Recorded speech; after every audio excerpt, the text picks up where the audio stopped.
Hey there, welcome to a brief, or not so brief, we'll see, tutorial on the short box series on the reformer. This was a request from Alessandra in London. Thank you so much for this request because this is one of my favorite topics. I've written several posts on it on my blog as well as elsewhere, which I'll link in the post.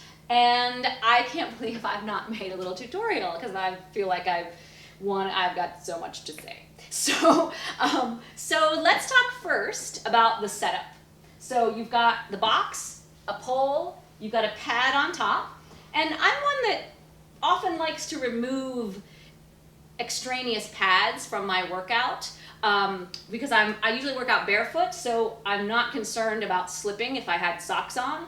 But this pad on the short box is actually quite helpful. It really helps in the first exercise, the round, as you'll see. It really helps you have to use your muscles, so you can't just like curl and move your pelvis and slide on the box. You actually have to use your muscles to make the shape of the body. So the foot bar is down, the headpiece is down because the short box has to be in place, and we have 2 springs on. In a moment, actually right now, I'm going to climb on board, and there are 2 straps for our feet. Use them both, and this is how you'll start in the first position. So let's talk first about what's actually going on here. Yes, the short box is about posture and lift and the various shapes that we make with our back. However, notice that the straps on your feet are the only connection really that you have to the reformer. I mean, you are sitting on the box, but it's really not giving you anything to push into or to pull with like the straps are. So it behooves us to really work the lower body kind of in the same way, exactly in the same way really, as when you put your feet against the shoulder rest for the long back stretch on the reformer, part of the long stretch series. So that action of this part of the body pushing, the heels reaching forward and holding the strap really tight, that's really what's going to make the difference in this series. It's really a lower body exercise series, and the strength of your lower body is just going to make the lift and all the beautiful things you do on top that much more exciting. So back to the round. This exercise, I feel like the pitfalls here are just to be in a crunchy, position so that when you go backward, it kind of doesn't feel so good here. So remember, it's just the roll up. You just have a box underneath you. So sometimes it's helpful to pretend and to make that long lifted position of the roll up and then try not to lose your lift as you go backward. So that's one way that can help. Also, when you're teaching people that are just starting Pilates, I know I used to think, well, there's 6 exercises on the short box, or at least 5, and I need to take them through each one. And that is not true at all. You want to see if the round, how's that go? If the reach, that's a hard exercise we'll get to in just a moment. That might be enough. I mean, once you start adding side and twist, there's just a lot more going on. You might want to stick with more of the straightforward exercises to begin with, the round and the reach. Maybe just the first stretch of the tree. And that might be enough with all the other things that you're giving that person in the system.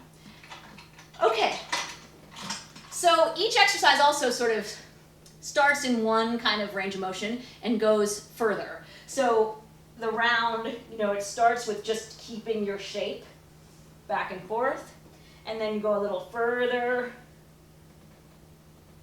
and then eventually you go all the way back. You might get even fancy after a while and stretch overhead as long as you can return.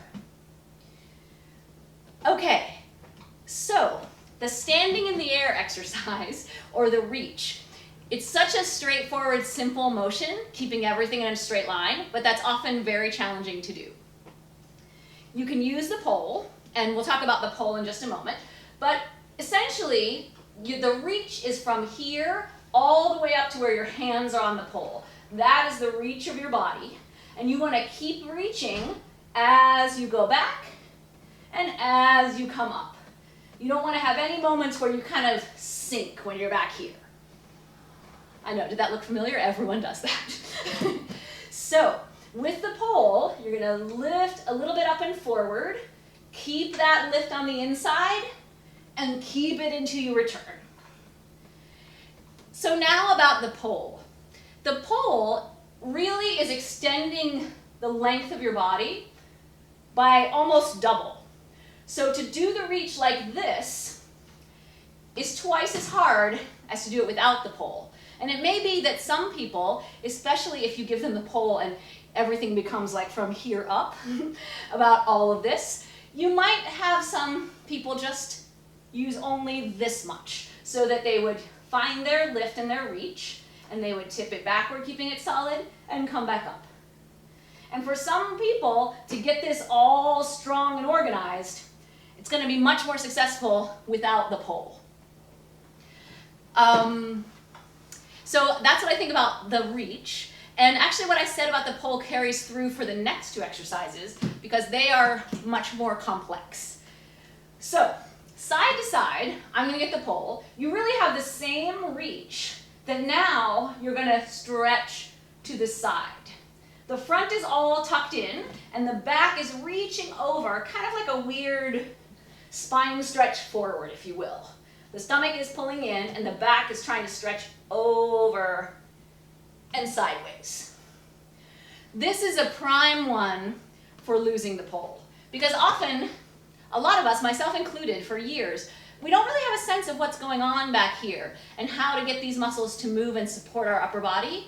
So with the pole, someone like that, or someone like me, would just kind of shift their ribs one way and move the pole. I'm exaggerating, but you'll see like the ribs go one way, the pole goes the other way. Oh, that feels very terrible now, but I used to love it.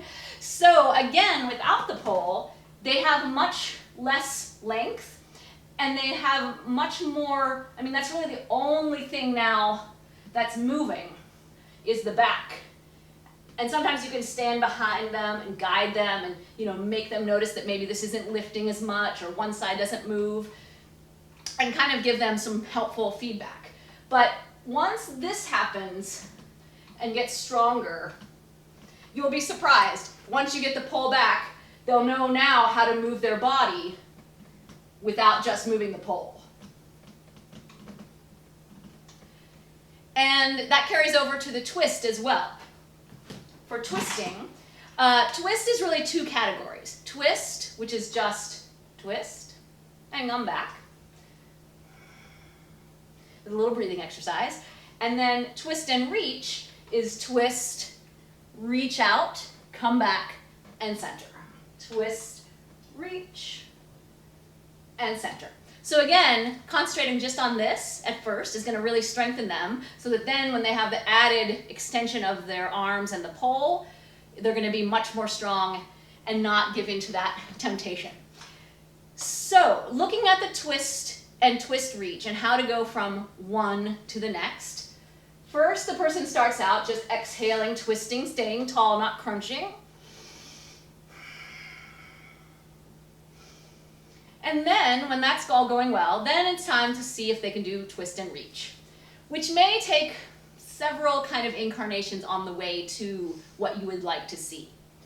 So it might be that they twist, and then they know how to tip backward in a solid position, so maybe they just lean back, they come up, and they come center. So it's really a combination of the twist and the reach. And that's kind of a straightforward way to introduce the reach. Sometimes it's hard to tell, once you twist your angle, where exactly is that angle that you're reaching to? You want to reach out so that you use more stomach and you're not leaning backward, but that's hard to figure out exactly where you're going sometimes. So what I like to do is make sure that both sides are lifting and reaching evenly. So the side that must cross the body, so if you're going to the right, the left side has to work and lift even harder because it's got to make it all the way over there. And then now the right side has to lift and reach away from that right leg. And then after that, There's also a nice variation that usually is added around the world, and that's just a bigger maneuver that encompasses all of the twist and reach. So let's do that. And that I've really never done with anyone without the pole, because by the time they get to that exercise, they should be really great at all the other ones. So they would go, reach and reach and reach and up and stretch. Yes, there's really no breaking down, no modification really for the around the world. I think it's meant to be a challenge to see how your twist and reach is going, and it's not a basic exercise by any means.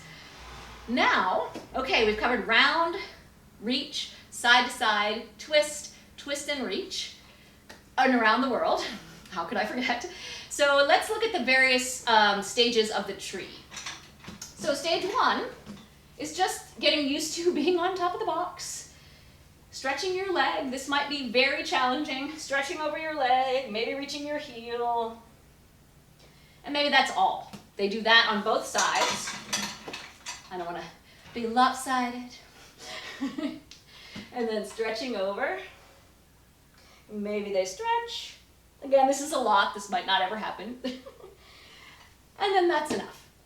So then, they seem fine. They're on the box. They've done this part. They get to here. Maybe you help them guide themselves so they don't get freaked out because the strap isn't immediately tight. And they go to here.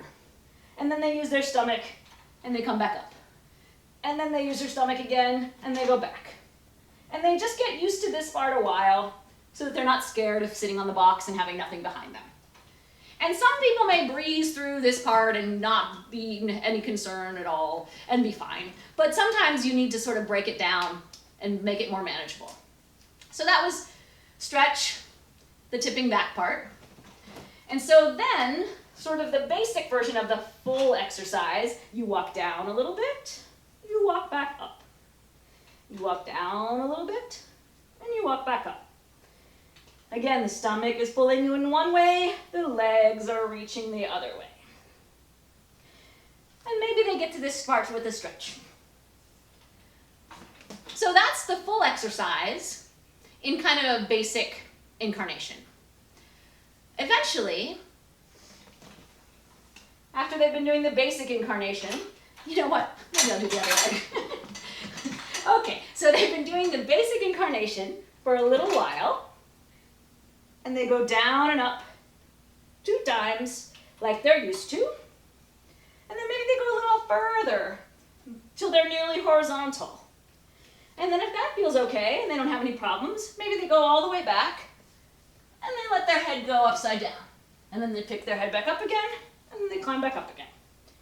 And maybe that all the way upside down part just happens on the last one. So they do 2 regular ones and then all the way down. And eventually, when that gets comfortable, maybe they go all the way down on all of them. And then once that is just so manageable, they go all the way down on the first one, and then they come back up. And then if they're really good and they seem like they can stay down there for a while, maybe they go down, they stay upside down, they grab the frame, and they come back up. And then the ultimate, kind of the cherry on the top, they go all the way down, they put their hands on the floor and they press up, and if they feel fine, they do 3 leg circles in each direction.